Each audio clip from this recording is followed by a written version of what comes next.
I had this moment last Thursday that kind of broke my brain. I was sitting there staring at my bank account app after getting paid, literally refreshing the screen like maybe the numbers would change if I swiped down hard enough, and I realized something that honestly made me feel a little sick. I am making more than double what my dad made when he was my age. Double. On paper, I am technically richer than he ever was until he was in his 50s. But here's the thing that made my stomach drop. I was sitting there worrying about whether I could afford to fix the brakes on my car and buy groceries in the same week.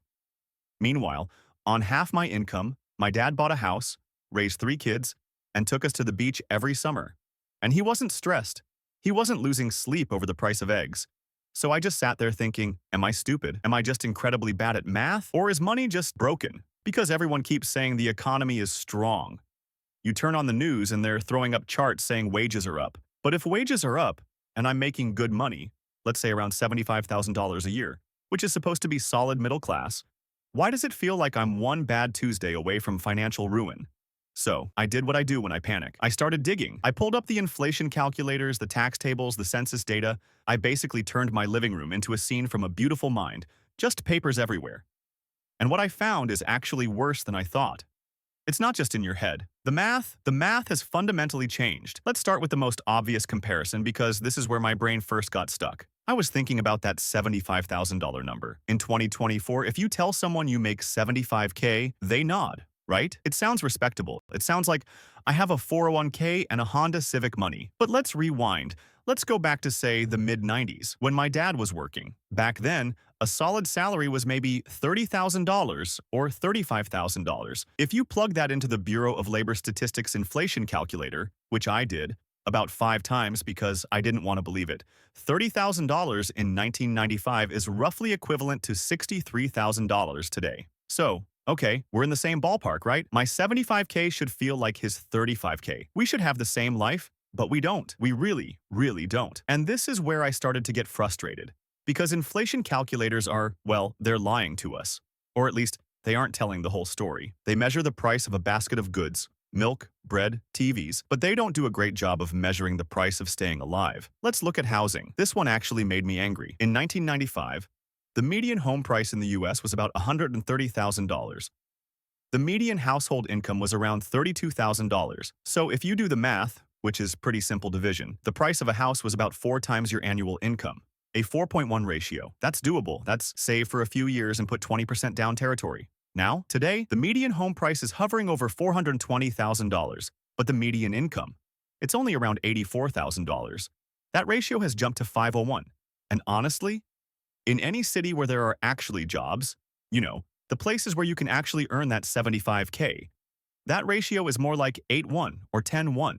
The Bureau of Labor Statistics put out this data showing the average middle-income family now spends 33.4% of their budget on housing, a third, just to have a roof, and that's the average, which includes people who bought their houses 20 years ago and have tiny mortgages. For you and me, trying to buy now, it's probably closer to 50%. So right off the bat, before I even buy a sandwich, the biggest chunk of my paycheck is gone, sucked into a mortgage or rent that is mathematically way more expensive than anything my parents dealt with. But wait, it gets worse. And I promise I'm not trying to depress you, but we have to look at this. Let's talk about the silent killer. The thing nobody thinks about when they accept a job offer for $75,000. Taxes. When you see $75,000 on an offer letter, your brain goes, sweet, I have $75,000 to spend. But you don't. You never did.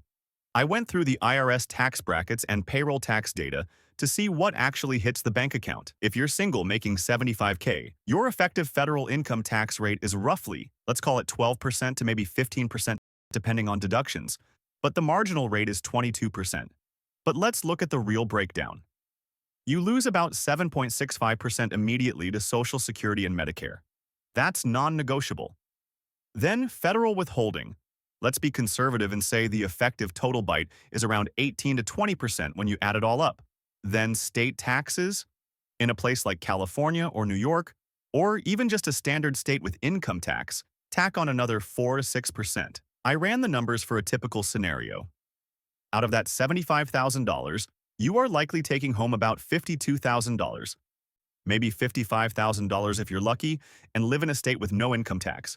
So 75K is actually 52K. That's $4,300 a month. Okay, $4,300. That still sounds Okay, right? Like I can live on $4,300 a month. That's over $1,000 a week. But then I started listing out the expenses that are basically mandatory today, but weren't really things or were way cheaper 30 years ago. And this is where the logic just falls apart. Let's talk about healthcare. I looked at the data, and the average middle-class family spends about 7.9% of their budget on healthcare. But that's misleading. If you have a bad year, if you have a kid, it's catastrophic. But let's stick to the averages. That's hundreds of dollars a month just for premiums, not counting the deductible you have to pay before insurance actually does anything. And childcare? This is the one that blew my mind. I don't have kids yet, but looking at these numbers, I don't know how anyone does. The average cost of childcare in the US is now $13,128 per year per child. That's over $1,000 a month. If you're a single parent making 75K, that is nearly 20% of your gross income and probably 30% of your take-home gone for one kid. So let's do the math, the real-life math. We start with $4,300 a month take-home. Subtract rent or mortgage on a modest place. Let's say $2,000, which, honestly, in a lot of cities gets you a shoebox. But let's be generous. We're down to $2,300. Subtract a car payment and insurance. The average used car payment is now over $500. Insurance is up. Gas is up. Let's call transportation $800 total. We're down to $2,500. Subtract student loans. Oh yeah, forgot about those. My dad didn't have those. He worked a summer job and paid for college. I have friends paying $400, $500 a month. Let's say $400. We're down to $1,100. Subtract food. Groceries have exploded. $400 a month for one person? Maybe. We're down to $700. Utilities, internet, phone. That's another $300 easily. My dad didn't have a cell phone bill or a high-speed internet bill. Those are new taxes on modern life. We're down to $400. $400. That's what you have left. For clothes, for medical copays, for a birthday present for your mom, for saving for a house, for fun, and God forbid you have a child. If you have that $1,000-month childcare bill, you are literally in the negative. You are losing $600 a month just by existing. This is what I mean when I say the math is broken. We aren't buying Ferraris here. We're talking about rent, a used Honda, student loans, and daycare. And the math literally doesn't work on $75,000 a year. And this is where I started getting really frustrated with the definition of middle class. Pew Research, and I love their data usually, they define the middle class as households earning between two-thirds and double the median income. So roughly $55,000 to $167,000. That's a huge range. But by their definition, if you make $55K, you're middle class. But are you? If you make $55K and rent is $2K and you have taxes, you are broke. You aren't middle class in the way we used to think about it. You aren't comfortable. You're surviving. There was this survey from the Federal Reserve that came out recently, and I had to read it twice because I thought I misread it. It said 60% of adults said rising prices had made their financial situation worse. 60%. That's not just poor people. That's the majority of the country. It feels like we're gaslighting ourselves. We keep looking at the 75K number and thinking, I should be fine. I'm a success. I went to college. I got the job. And when the money runs out on the 25th of the month, we internalize it. We think, I bought too many lattes. I shouldn't have subscribed to Netflix. But it's not the Netflix. It's the housing. It's the healthcare. It's the structural cost of being alive in 2024. And look, I know it depends on where you live. I looked at the Economic Policy Institute data, and they have these family budget calculators. It's wild. In rural Mississippi, yeah, 75K goes a lot further. You might actually feel middle class there. But in any major economic hub, New York, Boston, Seattle, Austin, 75K is basically minimum wage for a professional lifestyle. So I started thinking about why this feels so different from my parents' generation. And I realized it's not just the costs, it's the stability. When my dad was making his 30K, he had a pension. He knew that if he just showed up for 30 years, he'd be taken care of. That is gone. The 401k experiment means all the risk is on us now. So not only do I have less disposable income than he did, but I also have to save way more of it aggressively because nobody is coming to save me in retirement. That psychological weight, that constant low-level hum of anxiety, that's the part that the inflation calculator doesn't show. I found this quote from a financial psychologist while I was researching, and it really stuck with me. They said we're suffering from financial dysmorphia. We see ourselves as doing well because of the salary number, but our reality feels like poverty. And that gap between expectation and reality, is where all the stress lives.